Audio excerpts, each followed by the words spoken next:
नमस्कार दोस्तों, आप लोगों का एक बार फिर से स्वागत है हमारे YouTube चैनल MSH क्लासेस पर। दोस्तों, आज बसंत पंचमी के लिए आप लोगों को बसंत पंचमी की ढेर सारी शुभकामनाएं MSH क्लासेस की तरफ से। आप लोगों को सरस्वती पूजा की ढेर सारी शुभकामनाएं। आप लोग अच्छे से सरस्वती पूजा मना लीजिए, उसके बाद अपने पढ़ाई पे लग जाइएगा। उसके बाद पढ़ाई पे ढील मत दीजिएगा, क्योंकि एग्ज़ाम नज़दीक में है और आपको अच्छा स्कोर करना है। अच्छा स्कोर के लिए आपको पढ़ाई में जी तोड़ से मेहनत करना है, इसलिए आप लोग एकदम पढ़ाई में कोताही नहीं कीजिएगा। चलिए दोस्तों, आज हम लोग बनकेवरा भाग 1 में पद भाग में संकलित एक कविता बसंत पढ़ेंगे, क्योंकि आज बसंत पंचमी के लिए सरस्वती पूजा मनाया जा रहा है दोस्तों। तो वही बसंत ऋतु जो है हम लोग आज कविता में पढ़ेंगे कि बसंत में क्या क्या होता है, बसंत ऋतु किस तरह से सुहावना होता है, किस तरह से बसंत ऋतु में सारे फूल खिलने लगते हैं, नई नई पत्तियां आने लगती है, किस तरह से मधुमक्खियां जो है वह उन फूलों की रस को लेके और उड़ने लगती है। कोयल की कुहू कुहू की आवाज़ चारों तरफ गूंजने लगती है और सारे फूलों का सुगंध जो है वह हमारे धरती को सुहावना बना देती है, सुगंधित बना देती है। इसी के बारे में आज हम लोग इस कविता में पढ़ेंगे। तो चलिए दोस्तों, बिना देर किए हम लोग कविता एक बार रीड करेंगे। उसके बाद कविता में हम लोग शब्दार्थ देखेंगे। शब्दार्थ देखने के बाद हम लोग एक एक पद भाग का भावार्थ जानेंगे, अर्थात उसका हिंदी अनुवाद देखेंगे। फिर इस कविता से संबंधित महत्वपूर्ण प्रश्न उत्तर की चर्चा करेंगे। दोस्तों, आप लोग वीडियो में बने रहें, इससे बाहर एक भी प्रश्न नहीं आएगा। बस आप लोग MSH क्लासेस पे विश्वास रखिए। आप लोगों का CGL में नागपुरी में अच्छा स्कोर का वादा है। आगे इसके बाद दोस्तों, मैं जब नागपुरी में लोकगीत एवं लोक साहित्य और GS में मैथ का पेपर भी दोस्तों इसके बाद मैं शुरू करूंगा। साथ ही साथ GS का एक एक टॉपिक मैं आप लोगों को प्रोवाइड करूंगा। तो आप लोग बस MSH क्लासेस पे बने रहिए और अपने तैयारी को सही अंजाम तक पहुंचाए। चलिए दोस्तों, हम लोग कविता रीड करते हैं। ए होरी पहुँचल बसंत ऋतु, सुखद समीरे मंद मंद बहत आनंद विभोरे। ए होरी अम्बा मंजरे, देखू मद भरे, ऋतु गति ऐसन फर धरे। ए होरी कोकिला कुहू कुहू शोर करे, डारी डारी शबद करी उड़ी फिरे। ए होरी धतकी धवैया फूले बन भीतरे, फूलल पलास देखू लाल सगरे। ए होरी चंपा चमेली कर बात के करे, बहल बतास जखन धम धम करे। ए होरी जूही अलबेली फूले कचनारे, सुगंध बेला हेना मह मह करे। ए होरी गेंदा गुलाब अजब बिखरे, केवरा केतकी फूले सावन परे। ए होरी फूल झगराही से के नी डरे, रूप सुंदर लेकिन मन नी भरे। ए होरी गुलैची कर माइन भला के नी करे, विधि पूर्वक ले के पूजन करे। ए होरी अड़हुल कनैली फूल बहुत सुंदरे, गंध में गंधराज नागेश्वरे। ए होरी डगर माली चिउरा और हर सिंगारे, फूलल मकचुंद फूल सरग परे। ए होरी सूरजमुखी रानी फूल और बौरे, फूलल कमल देखू जल उपरे। ए होरी नरगिस टेसू और गुलमोहरे, गुलचिन फूले बसंत अवसरे। ए होरी फूलल कपास देखू बास ना करे, अमीर गरीब तेव व्यवहार करे। ए होरी नाना कुसुम फूले चहू ओरे, वर्णन के करी होय थोरे। ए होरी सबे फूले फूल साल के भीतरे, ऋतु गति जैसन परे समय सिरे। ए होरी गुंजत भंवरा सोहान करे, रस ले उड़े गगन उपरे। ए होरी जड़ नईम वर्णन करे, अजीब रचित ब्रह्मा लेखन करे। तो इस तरह से दोस्तों हम लोग पूरी तरह से कविता रीड कर चुके हैं। यहाँ पे अब जो भी शब्दार्थ है, शब्दार्थ की हम लोग चर्चा करते हैं। अजीब का दोस्तों अजीब ही होता है और वर्णन का वर्णन करना होता है, वर्णन करना। भंवरा का अर्थ भंवरा ही होता है दोस्तों, और सुहान का मतलब सुहावना लगना। जैसन का जैसा होता है, और ऋतु का ऋतु होता है। भीतरे का दोस्तों अंदर होता है। आगे देखते हैं, नाना कुसुम मतलब कि नाना प्रकार का किस्म का जो फूल है उनके बारे में बात कर रहा है। अमीर गरीब तेव मतलब कि अमीर गरीब भी, तेव का अर्थ यहाँ भी हो जाएगा। आगे देखते हैं, और गंधराज मतलब सुगंध का राज, सुगंध का राजा। विधि पूर्वक तो विधि पूर्वक ही होता है। झगड़ाही मतलब कि जो भी सबसे ज़्यादा लड़ाकू होता है उसे ही झगड़ाहा कहा जाता है, लेकिन यहाँ झगड़ाही कहा जा रहा है, तो जब सबसे ज़्यादा लड़ाकिन होगा उसे, तो फूलों में भी बात ऐसा है कि कोई फूल जो है वह लड़ाकिन कौन सा फूल है इसके बारे में बात कर रहा है। आगे वैसा कुछ नहीं है। जखन का जखन होता है या जब होता है। अम्बा मतलब आम होता है दोस्तों। तो इस तरह से ऐसा कुछ भी नहीं है शब्दार्थ, तो जिससे कि आप लोगों को समझने में परेशानी हो। तो चलिए दोस्तों, अब हम लोग एक एक पद की चर्चा करते हैं। सबसे पहले हम लोग पहला पद शुरू करते हैं। ए होरी पहुँचल बसंत ऋतु सुखद समीरे, मंद मंद बहत आनंद विभोरे। तो इसमें कह रहे हैं कवि जी कि ये ए हो, देखिए कि बसंत ऋतु जो है वह क्या हुआ कि पहुंच रहा है। अब बसंत ऋतु जब पहुंच जाता है, बसंत ऋतु का जब आगमन हो जाता है, तो क्या होता है, जो ऋतु समीर जो होता है अर्थात हवा, समीर का अर्थ दोस्तों हवा, जो हवा है वह सुखद रूप से और मंद मंद बहने लगती है, जो पूरी तरह से आनंदित कर देता है हम लोगों को। दोस्तों यहाँ पे एक बार समझ लीजिए, जब बसंत ऋतु का आगमन होता है तो हवा ठंड ठंड और ठंडा हवा जो होता है और धीरे धीरे वह बहने लगती है, जिससे कि हमें सुख और आनंद मिलता है। चलिए अब इसको वाक्यों के साथ कैसे देखते हैं। ए हो, जब बसंत ऋतु पहुंचती है तो बहुत ही आनंद की अनुभूति होती है, क्योंकि इस ऋतु में सुखद समीर अर्थात मंद मंद जो हवा बहती है वह पूरे मन को विभोर कर देती है, अर्थात आनंदमयी बना देती है। अगला पद देखते हैं दोस्तों। ए होरी अम्बा मंजरे देखू मद भरे, ऋतु गति ऐसन फर धरे।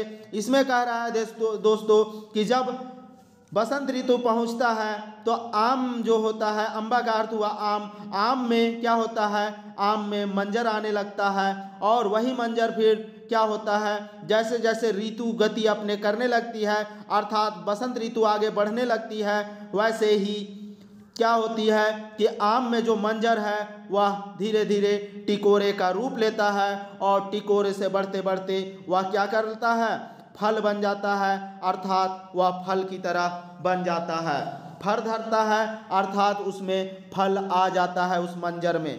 मंजर जो है वह टिकोरा का रूप ले लेता है।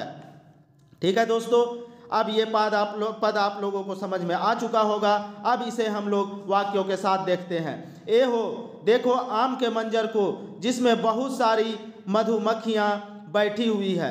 यहाँ देखो मद भरे, जिसमें इस आम का जो मंजर है उसमें बहुत सारे जो मधुमक्खियाँ हैं वह भरी हुई है, बैठी हुई है, और जैसे जैसे ऋतु गुजरती है मंजर में फल आने लगती है, और जैसे जैसे ऋतु गुजरता है मंजर जो है आम का मंजर उसमें क्या होता है, फल आने लगता है।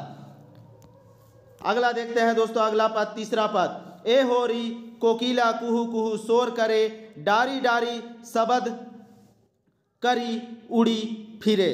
कहने का अर्थ है दोस्तों, जो कोयल है, इसमें कोयल के बारे में, कोकिला का अर्थ हुआ दोस्तों कोयल, कोयल के बारे में कहा जा रहा है कि वह क्या करता है, कुहू कुहू का शोर करते हुए एक डाली से दूसरे डाली में उड़ते फिर रही है। कौन? कोयल। कोयल जो है वह कुहू कुहू का शोर करते हुए एक डाली से दूसरे डाली में उड़ते फिर रही है। तो इसको अब हम वाक्यों में देखते हैं। ए हो, कोयल अपनी मीठी बोली कुहू कुहू की शोर करती हुई एक डाली से दूसरी डाली में उड़ती फिर रही है। अगला पद देखते हैं दोस्तों, ए होरी धतकी धवैया फूल बने भितरे फूलल पलास देखू लाल सगरे। कहने का अर्थ है दोस्तों, इसमें इस ऋतु में अर्थात किस ऋतु की बात हो रही है, बसंत ऋतु की। तो बसंत ऋतु में है धतकी, एक प्रकार का फूल का है धतकी धवैया, जो कि क्या होता है, जंगल में फूले वन भीतरे अर्थात पूरे जंगल में पूरे वन में खिला हुआ रहता है। कौन सा फूल, धतकी और धवैया का जो फूल है वह पूरे वन में छाया हुआ होता है या पूरे वन में फूल फूला हुआ होता है। फूलल पलास देखू लाल सगरे, और आगे कह रहे हैं कि देखिए और चारों तरफ जो है वह कौन सा फूल दिख रहा है, तो पलास का जो फूल है वह चारों तरफ अपनी लाल सम्मा क्या कर रही है, बिखेर रही है। लाल सम्मा अर्थात लाल सगरे। पलास का फूल दोस्तों आप लोग सर्च कर लीजिएगा तो पलास का फूल आप लोग देख सकते हैं। धतकी का फूल भी आप लोग सर्च कीजिएगा तो आप लोग देख लीजिएगा, आप लोग गूगल पे सर्च करके देख लीजिएगा। तो यहाँ पे जो पलास का फूल है उसके बारे में चर्चा कर रहा है कि पलास का फूल जो होता है वह पूरे धरती को अपनी लालिमा में रंग देती है, इसके बारे में कहा जा रहा है। चलिए अब इसको वाक्यों में हम लोग देखते हैं। ए हो, इस ऋतु में धतकी अर्थात एक प्रकार का फूल पूरे जंगल में खिल जाती है और पलास के फूल से तो पूरी धरती ही लाल हो जाती है अर्थात रंगमय हो जाती है। अगला पदभाग देखते हैं दोस्तों, पांचवा पदभाग। ए होरी चंपा चमेली कर बात के करे बहल बतास जखन धम धम करे। इसमें कह रहे हैं चंपा चमेली की बात यहाँ कौन करता है। यहाँ चंपा चमेली तो हर जगह हर घर में मिल जाता है, इसलिए चंपा चमेली की बात तो कोई नहीं करता है। लेकिन जब चंपा चमेली होता है, जब उसकी सुगंध धरती में चारों ओर धम धम बहने लगती है तो यह अपने आप बात का एक मुद्दा बन जाता है। अर्थात बहल बतास जब यह पूरी तरह से बहने लगती है धरती में, यहाँ बतास का अर्थ है दोस्तों धरती, तो धरती में या अपने गगन में जब यह अपनी सुगंध हवा बिखेरती है तो लोग इसके बारे में सोचने पे मजबूर हो जाते हैं। चलिए इसको वाक्यों के साथ हम लोग देखते हैं। ए हो, चंपा चमेली की बात यहाँ कौन करता है, फिर भी जब इसकी सुगंध धरती में चारों ओर धम धम करती हुई पहुँचती है तो यह लोगों के बीच बात करने का एक मुद्दा बन जाता है। आगे देखते हैं, छठा पद है दोस्तों। ए होरी जूही अलबेली फूले कचनारे सुगंध बेला हेना मह मह करे। यहाँ पे कह रहा है कि देखिए आप लोग यहाँ पे जो जूही का फूल है और अलबेली तथा कचनार का जो फूल है वह भी यहाँ भरा पड़ा है। आप देख लीजिए यहाँ पे वह ऋतु के बारे में किसी को बता रहे हैं कवि जी कि आप लोग इस ऋतु में देख लीजिए जूही का जो फूल है वह भी चारों तरफ दिख रही है, अलबेली का फूल है वह भी दिख रहा है और कचनार का जो फूल है वह भी चारों तरफ दिख रहा है। लेकिन जब यहाँ पे और यह लोग जो चारों तरफ दिखते हैं और अपना सुगंध क्या करते हैं, धरती में बिखेर रहे हैं या सुगंध फैला रहे हैं। कौन कौन सा फूल फैला रहा है सुगंध, तो जूही है, अलबेली है और आपका कचनारे है। लेकिन यहाँ जो बात किया जा रहा है हेना मह मह करे, यहाँ जो बेला है वह समय के बारे में बात कर रहा है दोस्तों कि वो बेला सुगंध का जो बेला होता है अर्थात महकने का जो दौर चलता है, सुगंध का जो दौर चलता है तो यह फूल अपनी सुगंध चारों तरफ बिखेर देती है, ठीक है। और जो हेना है वह मह मह करे अर्थात यहाँ पे हेना किसके बारे में कहा जा रहा है, हेना मतलब मेहंदी होता है और मेहंदी का जो रंग है वह चारों तरफ जब भी किसी के हाथों में लगती है तो मेहंदी अपनी रंग बिखेर देती है अर्थात अपनी रंग से लोगों को अपनी ओर आकर्षित कर लेती है। इसी के बारे में बोला जा रहा है हेना मह मह करे अर्थात अपनी तरफ मोहित कर लेती है। हेना क्या, हेना का रंग, रंग जो है यह मेहंदी का, मेहंदी दोस्तों अभी भी पाउच में मिलता है बहुत सारा मेहंदी जो हिना के नाम से बिकता है। तो यहाँ पे हिना मतलब मेहंदी होगा, आप लोग ध्यान से देखिएगा। चलिए वाक्यों के साथ देखते हैं इसको। ए हो, यहाँ जो जूही, अलबेली और कचनार के जो फूल खिलते हैं वह काफ़ी ही मनमोहक और सुगंधित होते हैं, जबकि हेना अर्थात मेहंदी तो अपनी रंग से सबको आकर्षित व मोहित कर लेती है। अगला देखते हैं 7वां पद।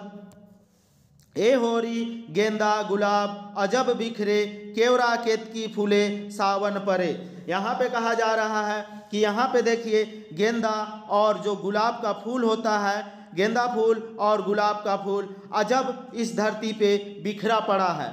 फिर भी जो क्या होता है, सावन का जब महीना चढ़ता है तो उसमें जो केवड़ा और केतकी का जो फूल होता है वह पूरी तरफ से अपनी धरती को रंग देती है। जो केवड़ा और केतकी का जो फूल होता है दोस्तों वह पूरी तरह से सफ़ेद होती है। आप लोग अगर गांव देहात से होंगे तो आप लोग भी देखे होंगे कहीं पे गांव में जो है वह केतकी का फूल जो होता है वह चारों तरफ फूला हुआ होता है और धरती को अपनी सफ़ेदी में रंग देता है। इसी के बारे में जैसे ही सावन चढ़ता है तो केतकी और केवड़ा का फूल जो है वह फूल देने लगती है। और यहाँ पे सावन का जो चर्चा हो रहा है तो सावन में जो हम लोग जल चढ़ाने के लिए हम लोग जाते हैं तो यह फूल हम लोग के लिए एक बागीचे का काम करता है, इसके बारे में भी कहा जा रहा है।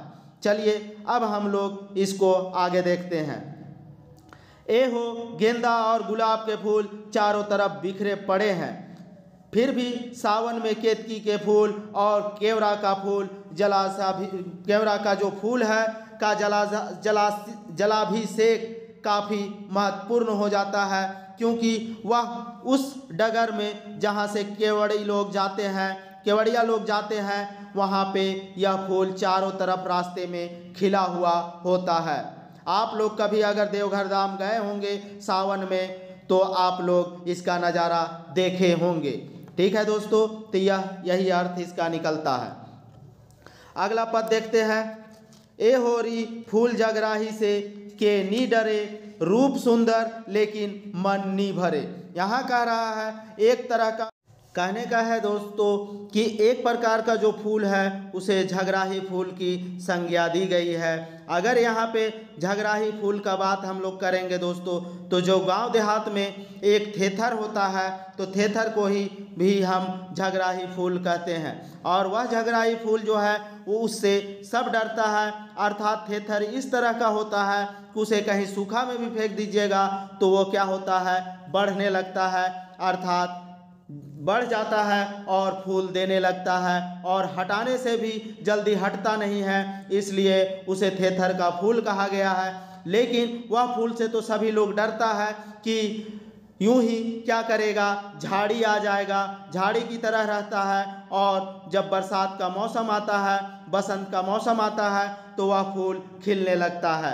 तो इसके बारे में कह रहा है उस फूल से सभी लोग डरते हैं, लेकिन उसका रूप जो है वह सुंदर है और वह फूल जो है वह पिंक एंड वाइट का जो मिक्सअप है वह उसे लोगों को क्या करता है, अपनी सुंदरता के लिए अपनी ओर वह मोह लेता है लोगों को। इसलिए कहा जा रहा है कि लेकिन उससे किसी का मन नहीं भरता है झगराही है जिसके कारण उसे लोग पसंद नहीं करते हैं लगाना। लेकिन जब उसमें फूल खिल जाता है तो उसका रूप इतना सुंदर होता है क्योंकि वह वाइट और पिंक का मिक्सअप होता है जो देखने में बहुत ही खूबसूरत दिखता है और इसी वजह से लोगों का मन नहीं भरता है इस फूल को देख के। अब वाक्य के साथ हम लोग देखते हैं। ए हो कवि कुछ फूलों को झगड़ालू कह रहे हैं क्योंकि यह कांटों से घिरा हुआ होता है तथा थेथर की तरह होता है जो अनावश्यक जगहों पे भी उग जाता है, जिसके कारण सभी लोग इससे डरते हैं। फिर भी इसका फूल जब आता है तो इसका देख के लोग इसकी ओर क्या होते हैं, खींचे चले जाते हैं, अर्थात इसकी सुंदरता को लोग भूल नहीं पाते हैं और उसका सुंदरता के कारण ही लोगों का मन इस फूल को देखने से नहीं भरता है। अगला पदभाग देखते हैं दोस्तों। ए होरी गुलैची कर माइन भला के नी करे, विधि पूर्वक ले के पूजन करे। यहाँ पे कह रहा है कि यहाँ पे जो गुलैची का फूल होता है, गुलैची का फूल का मान सम्मान सभी लोग करते हैं। क्यों करते हैं? क्योंकि गुलैची का जो फूल है वह पूजा करने जब इंसान जाता है तो वहाँ पे जो थाली होता है तो उसमें गुलैची का फूल को सजा के विधि पूर्वक पूजन किया जाता है, चढ़ावा चढ़ाया जाता है। इसीलिए गुलैची का फूल का जो मान सम्मान है वे लोग सभी लोग करते हैं। चलिए वाक्यों में देखते हैं। ए हो गुलैची के फूल का मान सम्मान सभी लोग करते हैं क्योंकि इसी फूल को विधि पूर्वक पूजा अर्चना के दौरान चढ़ाया जाता है। अगला पदभाग देखते हैं दोस्तों। ए होरी अड़हुल कनैली फूल बहुत सुंदरे, गंध में गंधराज नागेश्वरे। जो कहा जा रहा है दोस्तों कि जो अड़हुल और कनैली का जो फूल है वह भी बहुत सुंदर मनमोहक दिखता है और सुगंध में यह तो सुगंध का महाराज है। गंधराज है कहने का अर्थ हुआ दोस्तों यह सुगंध में सबसे ज़्यादा सुगंधित फूल है। कौन सा फूल? अड़हुल और कनैली का फूल। इसीलिए इसे गंध में गंधराज नागेश्वर कहा जा रहा है, अर्थात सबसे ज़्यादा सुगंध देने वाला फूल अगर कोई है तो वह अड़हुल और कनैली का फूल है।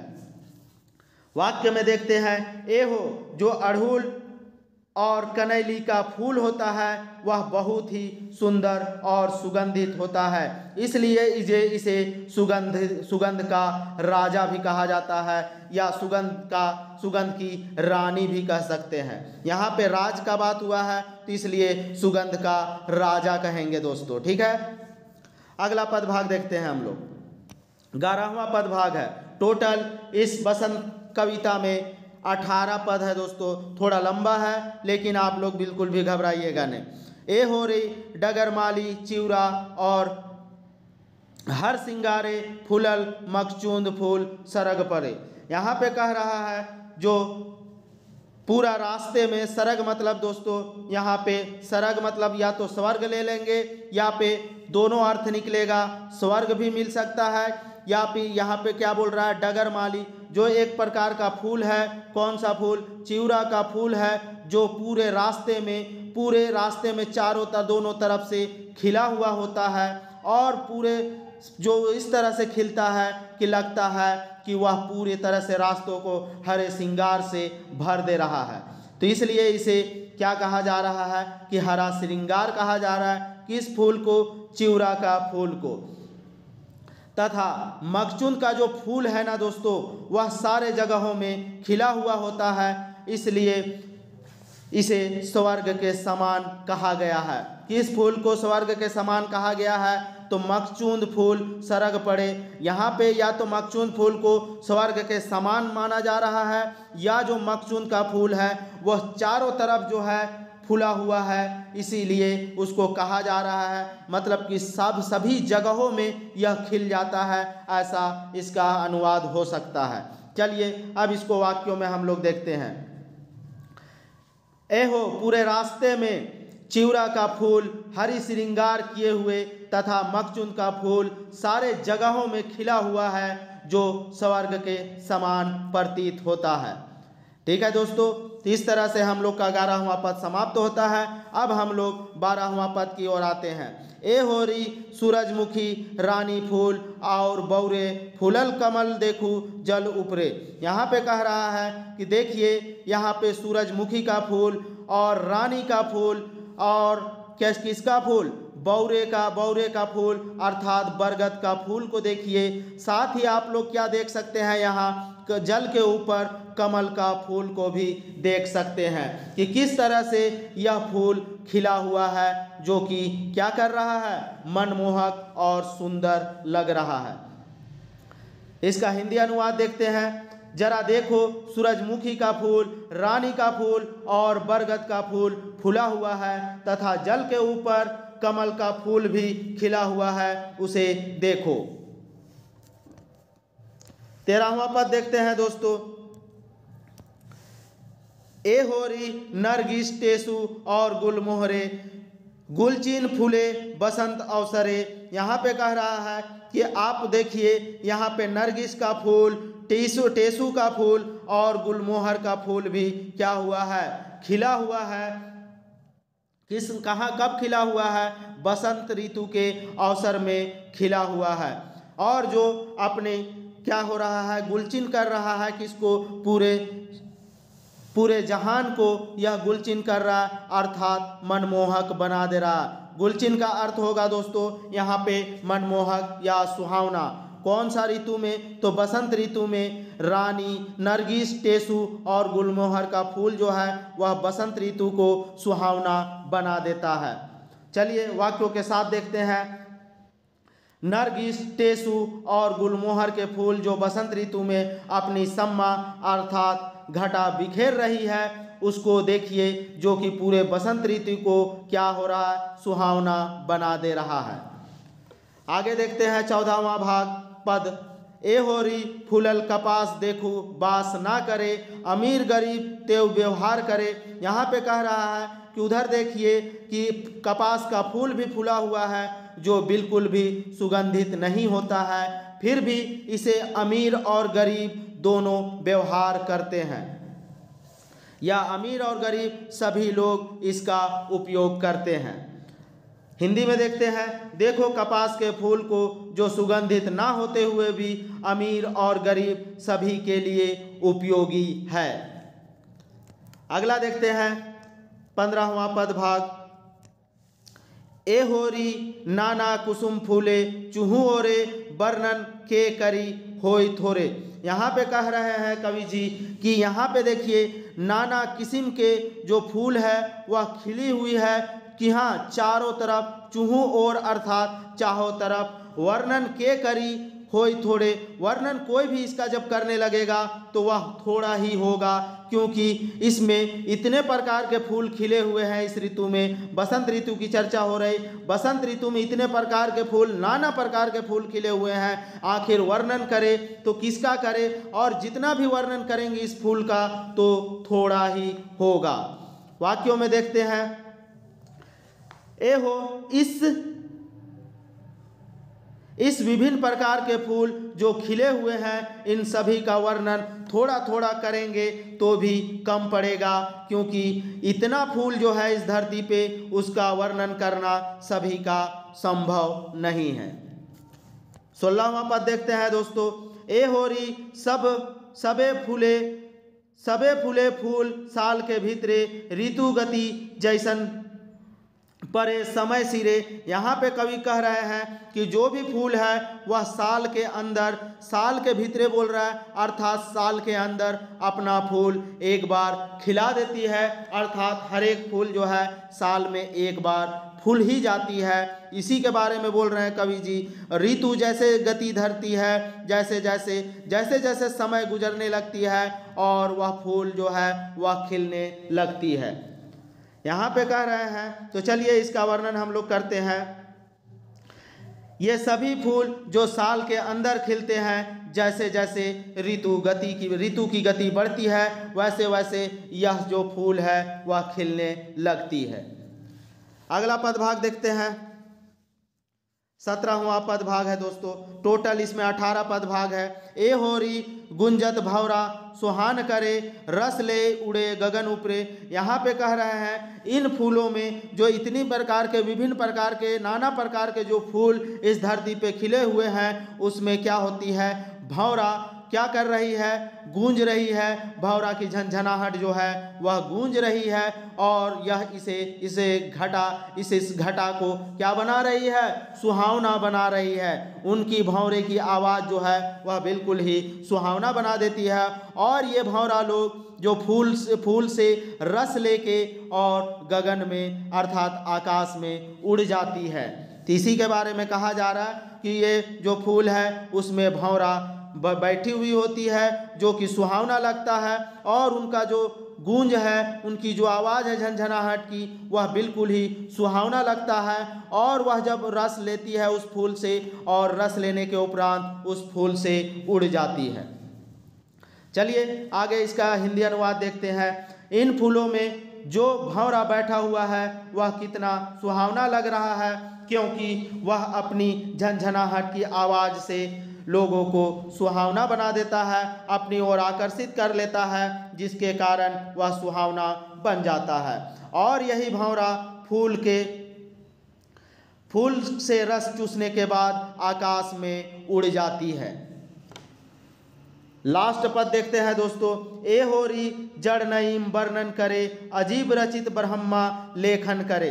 यहाँ पे कह रहा है कवि जी नईमुद्दीन मिर्दहा है, यह बता रहे हैं कि आखिर मैं इस कविता का, इस फूलों का वर्णन जो कर रहा हूँ वह अजीब लग रहा है, क्योंकि इस फूल का जो रचयिता है, लेखन करे, लेखन रे ब्रह्मा लेखन, अर्थात इन फूलों का जो रचयिता है, इन फूलों को पैदा करने वाला जो है, इन फूलों को बनाने वाला जो है वह ब्रह्मा है। और ब्रह्मा के बनाए हुए चीज़ों पे मैं वर्णन कर रहा हूँ, उनकी व्याख्या कर रहा हूँ, यही मुझे अजीब लग रहा है। इसका हिंदी अनुवाद देखते हैं। ब्रह्मा के द्वारा रचित इस सृष्टि का वर्णन कवि के द्वारा किया गया, जो उन्हें अजीब प्रतीत होता है।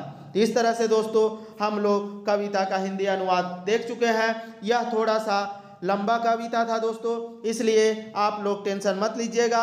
अब हम लोग इससे संबंधित प्रश्न उत्तर जब करेंगे तो यह कविता आप लोगों के दिमाग में छप जाएगा, बिल्कुल छप जाएगा। आप लोग बस थोड़ा सा धीरज रखिए। अभी जब 5-7 मिनट होगा, जब हम लोग इसका प्रश्न उत्तर करेंगे, तो यह देखिएगा आप लोग इस कविता का मायने पूरी तरह से समझ जाएंगे। चलिए हम लोग पहला प्रश्न आते हैं। बसंत कविता के कर रचना है के, बसंत कविता के रचनाकार का नाम बताना है। तो दोस्तों यह कविता जो है वह नईमुद्दीन मिर्दहा के द्वारा लिखी गई है, तो इसे आप लोग रट जाइए। इसको रटने के सिवा और कोई चारा नहीं है। दूसरा प्रश्न, बसंत कविता में कै गो पद भाग देवला है। बसंत कविता है उसमें कितना पद भाग है, आपको पद भागों की संख्या बतानी है। दोस्तों बार बार हम बोले कि यह जो कविता है वह बहुत ही लंबी है, तो इसलिए इसमें पद भाग बहुत ज़्यादा है। पहला ऑप्शन 12 गो, दूसरा 15 गो, तीसरा 16 गो और चौथा 18 गो। इसका आंसर दोस्तों मैं आप लोगों को नहीं बताऊंगा, इसका आंसर आप लोग कमेंट करके बताइएगा, ठीक है। आप लोग जरूर कमेंट कीजिएगा इस प्रश्न का उत्तर। अगला प्रश्न हम लोग देखते हैं। ए होरी जूही अलबेली फूले कचनारे, सुगंध बेला हेना महमह करे। ऊपरे देवल पद भाग कौन कविता कर है। ऊपर जो दिया हुआ पद भाग है वह किस कविता का है, आपको बताना है। तो दोस्तों यह बसंत कविता का है। इस प्रश्न का सही उत्तर होगा ऑप्शन ए बसंत। अगला प्रश्न देखते हैं। बसंत कविता कौन किताब में संकलिता है। जो बसंत कविता है वह किस किताब में है, किस किताब से लिया गया है, आपको बताना है। पहला ऑप्शन है बनकेवरा भाग 2, दूसरा ऑप्शन है बनकेवरा भाग 1, तीसरा बनफूल, चौथा अंगना। तो दोस्तों यह बनकेवरा भाग 1 का है। बसंत कविता जो है बनकेवरा भाग 1 में दिया गया है। अगला प्रश्न देखते हैं। कौन ऋतु के ऋतुराज कहल जाएगा।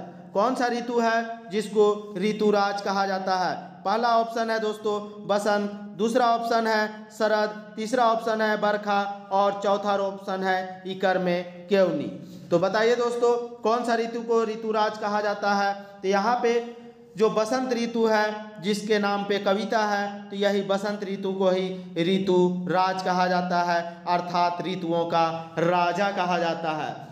क्योंकि इस ऋतु में पेड़ पौधों में नए नए पत्तियां आती है, अर्थात नई नई कलियां खिलती है, जो पूरी तरह से उसे हरियाली में रंग देती है। इसलिए इस बसंत को ऋतु का राजा कहा जाता है। अगला पद देखते हैं। कौन ऋतु में मंद मंद समीर बहेला।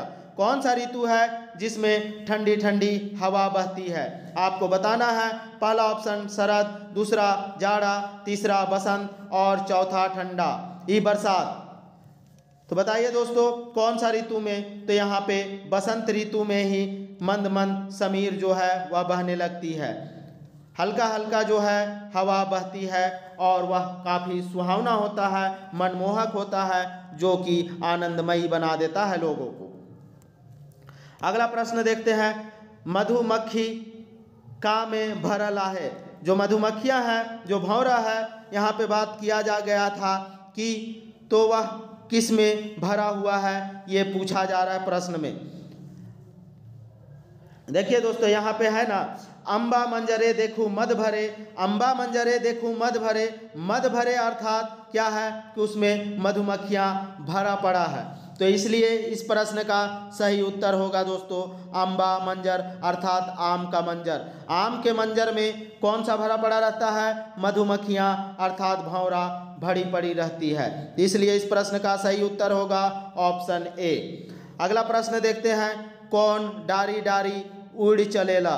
कौन है वह डाली डाली उड़ चलता है, आपको बताना है। पहला ऑप्शन है कोयल, दूसरा ऑप्शन है मच्छर, तीसरा ऑप्शन है बेंग अर्थात मेढक और चौथा ऑप्शन है परेवा अर्थात कबूतर। तो दोस्तों कौन जो है वह डाली डाली उड़ चलता है? तो यहाँ पे कोयल अपनी मीठी मीठी आवाज़ सुनाते हुए, मीठी मीठी आवाज़ का शोर करते हुए डाली डाली उड़ते फिरती है। तो इसलिए इस प्रश्न का सही उत्तर होगा ऑप्शन ए। अगला प्रश्न देखते हैं, कौन फूल बन के सरगो लाल कर देवेला। यहाँ पे दोस्तों बात किया जा रहा है कौन सा फूल है वह सरगो अर्थात चारों तरफ लाल कर देता है बन को। कौन सा फूल है वह बन को चारों तरफ से लाल कर देता है अर्थात पूरे तरह से वन में लालिमा लाल छा देता है। कौन सा फूल है? पहला ऑप्शन है पलाश, दूसरा धतकी, तीसरा अलबेली और चौथा गेंदा। तो दोस्तों बताइए आप लोग इसका आंसर। यह प्रश्न का आंसर आप लोग को बताना है। तो इसका आंसर चलिए मैं बताता हूँ। इस प्रश्न का आंसर है ऑप्शन ए। पलाश का जो फूल है वह चारों तरफ से लाल हो जाता है। वह जब गिरने लगता है तो भी पूरे धरती को लाल कर देता है अर्थात पूरी तरह से लालिमा छा देता है। हेना माने का होवेला। हेना का अर्थ दोस्तों कविता में मैं बता चुका हूँ, आप लोग को पता होगा, एकदम आप लोग के दिमाग में छप चुका होगा। हेना मतलब मेहंदी होता है। अगला प्रश्न, कौन फूल के विधि पूर्वक पूजन में चढ़ाया जाता है? कौन सा फूल को विधि पूर्वक पूजा में चढ़ाया जाता है, आप लोग को बताना है। पहला है गुलैची का फूल, दूसरा गेंदा का फूल, तीसरा झगराही का फूल और चौथा पुटुस का फूल। बताइए दोस्तों कौन सा फूल को विधि पूर्वक पूजा में चढ़ाया जाता है? दोस्तों इस प्रश्न का सही उत्तर होगा गुलैची का फूल। इसलिए इसका मान सम्मान सभी लोग करते हैं क्योंकि यह पूजा में काम आता है इसलिए। अगला प्रश्न देखते हैं, कौन फूल से केकरो मन नहीं भरेला। कौन सा फूल है जिससे किसी का मन नहीं भरता है, आपको बताना है। पहला ऑप्शन है झगराही का फूल, दूसरा ऑप्शन है गेंदा का फूल, तीसरा ऑप्शन है चंपा का फूल और चौथा ऑप्शन है पलाश का फूल। तो दोस्तों इस प्रश्न का सही उत्तर होगा ऑप्शन ए झगराही का फूल। झगराही का फूल अर्थात थेथर का जो फूल होता है वह बहुत ही थेथर होता है जिससे लोग डरते हैं, लेकिन जब उसका फूल खिलता है तो लोगों का उसका रूप देख के, रूप और रंग देख के लोगों का मन नहीं भरता है। तो कौन सा फूल? झगराही का फूल। अगला प्रश्न, कौन सा फूल सुगंध नहीं देवेला। कौन सा फूल सुगंध नहीं देवेला, आपको बताना है। कौन सा ऐसा फूल है जो सुगंधित नहीं होता है? पहला कपास का फूल, दूसरा गेंदा का फूल और तीसरा जो है वह कुसुम का फूल और चौथा अड़हुल का फूल। तो बताइए दोस्तों कौन सा फूल? तो यहाँ पे जो है कपास का जो फूल होता है वह सुगंधित नहीं होता है। इस प्रश्न का सही उत्तर होगा ऑप्शन ए कपास का फूल। अगला प्रश्न देखते हैं, कौन रस लेके गगन में उड़ जाएला। कौन जो है वह फूलों से रस लेके गगन में उड़ जाता है, आपको बताना है। पहला ऑप्शन है भंवरा, दूसरा ऑप्शन है भूसड़ी अर्थात मच्छर, तीसरा ऑप्शन है परेवा अर्थात कबूतर, चौथा ऑप्शन है पंछी। तो बताइए दोस्तों कौन सा है जो रस लेके, फूलों का रस लेके गगन में उड़ जाता है, अर्थात आकाश में उड़ जाता है। तो दोस्तों इस प्रश्न का सही उत्तर होगा भंवरा। भंवरा अर्थात मधुमक्खी जो है वह फूलों का रस लेने के बाद वह उड़ जाती है। इस प्रश्न का सही उत्तर ऑप्शन ए। अगला प्रश्न, फूल कै साल में फूलता है? जो फूल है वह कितने साल में अपना फूल खिला देता है? आपको बताना है। पहला ऑप्शन है 2 साल में, दूसरा ऑप्शन है आधा साल में अर्थात 6 महीना में, तीसरा ऑप्शन है 1 साल में और चौथा ऑप्शन है 3 साल में। तो दोस्तों सारे फूल जो है वह 1 साल के अंदर खिल जाते हैं। इस प्रश्न का सही उत्तर होगा ऑप्शन सी। कौन फूल जल उपरे फूलेला? ये प्रश्न आप लोग को सबको पता होगा। कौन सा फूल है वह जो जल के ऊपर खिलता है अर्थात जल के ऊपर फूलता है? पहला ऑप्शन है गुलाब का फूल, दूसरा ऑप्शन है गेंदा का फूल, तीसरा ऑप्शन है कमल का फूल और चौथा ऑप्शन है कपास का फूल। तो दोस्तों जो कमल का फूल होता है वह जल के ऊपर होता है, हमेशा यह जल के ऊपर ही खिलता है। इसलिए कहावत है ना, कीचड़ में कमल खिलता है। जब हम लोग कभी किसी के बारे में कहते हैं कि अगर किसी के घर चोर डाकू भरा पड़ा है और उसके घर में कोई एक अच्छा मनुष्य निकल जाता है तो हम लोग कहते हैं ना कि यह कीचड़ में कमल के जैसा है। तो यहाँ पे इसी के लिए यह उदाहरण दिया जाता है, यह कहावत कहा जाता है दोस्तों। अगला प्रश्न, बौरे फूल कौन फूल के कहैना? बौरे फूल का अर्थ आपको बताना है। कौन फूल को बौरे फूल कहल जाला? आप लोग को बताना है। पहला ऑप्शन है बरगद का, दूसरा कनैली का, तीसरा गेंदा का और चौथा कुसुम का। तो दोस्तों जो बरगद का फूल होता है उसे बौरे फूल कहा जाता है। इस प्रश्न का सही उत्तर ऑप्शन ए। अगला प्रश्न देखते हैं, कौन फूल बसंत ऋतु के अवसर पर फूले लागेला? कौन सा फूल है जो बसंत ऋतु का अवसर पर अर्थात बसंत ऋतु सब जब चढ़ती है तो यह फूल खिलने लगती है? पहला ऑप्शन है नरगिस, दूसरा ऑप्शन है टेसू, तीसरा ऑप्शन है गुलमोहर और चौथा ऑप्शन है सौबकेव। तो दोस्तों यह तीनों फूल जो है वह बसंत ऋतु के अवसर पे खिलने लगता है अर्थात फूलने लगता है। तो इस प्रश्न का सही उत्तर होगा ऑप्शन डी। अगला प्रश्न देखते हैं दोस्तों, कौन फूल के गंध का गंधराज कहल जाएला?